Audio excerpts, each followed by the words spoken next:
Back on Clout 941 with Republican campaign consultant Jamie Miller. Jamie, before we move off the governor's race, what do you think about Sink, and what do you handicap it for me? I think it's going to be really close. I think it could be close. I think Sink is a 300-pound gorilla, and everybody thinks she's an 800-pound gorilla. And so she's still a big gorilla. Yeah, but you look at someone like Bill McCollum, or if even a Vern Buchanan had gotten in that race, I think you could definitely. I mean, she's definitely beatable, and she's. Yeah, I don't have the time here to kind of go into the mechanics of how she won, and it came back to the same thing. She did not have a primary. Her opponent did.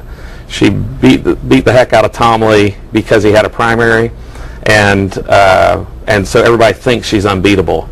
But when you look at the money, she outspent Tom Lee 3-1 in the last 60 days, and you're just not going to win a statewide campaign when you get outspent like that. What about the Attorney General race? Who are we looking at for that? I think it's, I don't even know who's qualified yet. I mean, there's a good number of people out there. What names have you heard? Certainly the Lieutenant Governor, Jeff Kottkamp. There's some talk of, although I think this has died down now, that Marco Rubio would pull out of the U.S. Senate race and run for Attorney General. I think he's more committed on the U.S. Senate race. Right. And there's not a shortage of kind of the cast of characters, if you will, who would consider the Attorney General race. I'm trying to think. There's a few over in Southeast Florida. What do you think is next for Charles Bronson? He's term limited, isn't he? He is. Yeah. And he's been a great public official, and but he's one of these guys who's kind of cut. I'm going to compare him to a Democrat, and I hope I don't upset him. But he's kind of cut from the same cloth as a Lawton Childs. What you see is what you get. You get it just kind of a folksy, good guy, like a guy you would have a beer with. You'd rather have a beer with him on the back of a horse chasing after his cows, But that's I don't know that Floridians are going to elect a statewide elected official like that again. I mean, that would be a tough go. Florida has changed a lot. You're right, even since Lawton Childs. Now, Congressman Adam Putnam is a hot name you hear about. Young guy. I think he's out of Polk County, who is running for Agriculture Commissioner. But people are kind of paying attention to him because of what he may do down the road. Right. What do you think about him? Well, I think that I hope somebody doesn't Wikipedia me and tell me I'm wrong here, but I think that he was first elected to the State House when he was 24. He's something like 35 or 36 now. He's had a great career in the State House. Has had a great career in the U.S. House as well. He was, I want to say, number 5. He was Republican Conference Chair.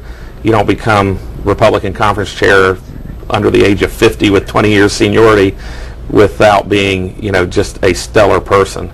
And I think that he is in a primary right now for Agriculture Commissioner. I'm hearing a little bit. Who's the other candidate? Right now, is a guy named Senator Kerry Baker from Lake County.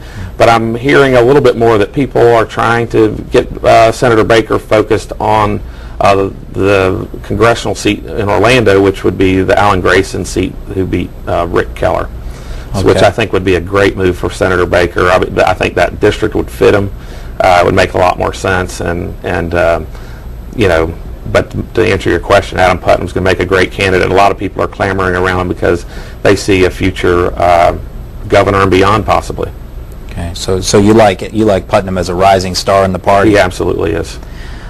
Let's talk about the Senate race. I mean, talk about 300-pound gorillas here. We got a wild race here with Marco Rubio, the conservative insurgent, against Charlie Crist. For a second there, I thought you were going to talk about Corinne Brown and Kendrick Meek. No, I'm really not. No, I understand there are other people in the race, but to me it's Rubio, Crist, and some of the latest polls just showing likely Republican primary voters show this as surprisingly close, and I think a lot of conservatives are dissatisfied with Crist. What do you think about this race? I've said for some time that Marco is a great guy. I mean, I really like Marco, and it does come down to fundraising.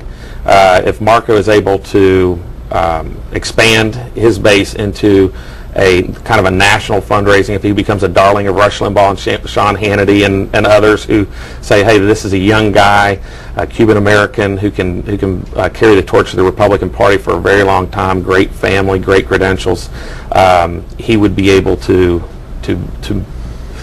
to be able to raise money from outside of Florida, because I would think that for the most part Charlie Crist is going to have Florida locked up. Having said that, I also don't know, I think Marco Rubio probably raises somewhere at the minimum between $3 and $5 million over the course of the campaign, and you gain a lot of name ID doing that. And at 30, I think he's another 30-something, 35, 38 maybe. I think he's laying the foundation for a great future. And I hear a lot that a lot of Crist's support comes from independents and Democrats who cannot vote in a Republican primary. It'll be a closed primary.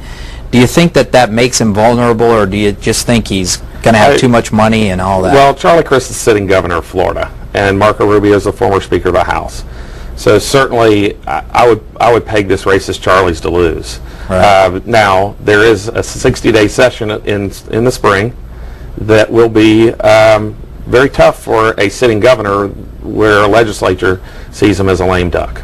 And so next spring, you're talking about. spring, the spring of the election year. So Charlie has some hurdles, but I do think that he would have to trip on one. Okay. What are you hearing on the county commission race? We have 2 county commissioners up, Patterson and Barbetta. First, do you think they're both going to run for re-election? What have you heard? Anything? I've heard that they both are and they both aren't. I mean, I've heard different things at different times. And I haven't heard anything definitive from either one. What I have heard a little bit more from the Barbetta camp is that he is more likely to run for re-election. I have not heard really one way or the other what Commissioner Patterson's planning. Have you heard any names out there, anybody who might be interested? Do you know anything about the county commission? I haven't heard of anyone who has poked their head up to run against either one, in either party, quite frankly. Have you heard any Democrats who might be thinking about running against Vern Buchanan? I haven't. Well, I certainly don't know why they would. That would be a sacrificial lamb of monumental proportions. Don't sometimes people, though, run against somebody like that? And a lot of people say Rubio might be doing that with Crist, just to raise their profile for something down the road. Do people do that? I don't know why you would do that in Sarasota as a Democrat. If someone did that, I would think that it would probably, and this does happen occasionally, where people run as a sacrificial lamb to build their business. And so if someone's... you mean their private... so if you have some lawyer out there who decides, I'm going to raise a lot of money and get my name out there on a lot of yard signs to have more people call my law practice, I think that's probably the type of candidate the Democrats get against Vern Buchanan. That's interesting. That's definitely a possibility. All right, when we come back, we'll have our final segment with Jamie Miller, and we'll cover some more of the potential local races in 2010.